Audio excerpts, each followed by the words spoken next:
నేను తరచూ ఒక విషయం చూస్తుంటాను, మీరు మరోలా అనుకోకండి, మీకు ప్రయోజనకరమైన విషయం కాబట్టి నేను చెప్తాను. నేను చాలా ఇళ్లలో ఎప్పుడైనా వెడితే పూజా మందిరం చూడండి అంటుంటాను. అంటే వెళ్ళి ఒక నమస్కారం చేసి వస్తాను, వాళ్ళ భక్తి గొప్పది. నేను ఎవరిని విమర్శ చేయట్లేదు, కానీ ఒక విషయం తెలుసుకోండి.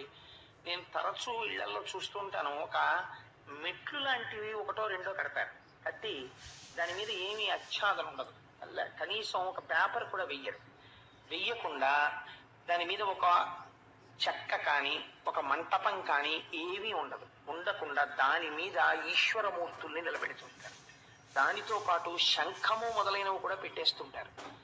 అలాగే యంత్రాలు ఎట్టి పరిస్థితులలోనూ భూమికి తగలడానికి వీల్లేదు. చాలా మంది ఇవాళ మార్కెట్లో సబ్బులు అమ్మినట్టు అమ్మేస్తున్నారు యంత్రాలు. ఎలా అమ్ముతున్నారో వాళ్ళకి తెలియాలి, కొనుక్కునే వాళ్ళకి తెలియాలి. యంత్రాన్ని అందరూ పట్టుకోలేరు, యంత్రాన్ని అందరూ హ్యాండిల్ చేయలేరు. యంత్ర పూజ నేను తరచూ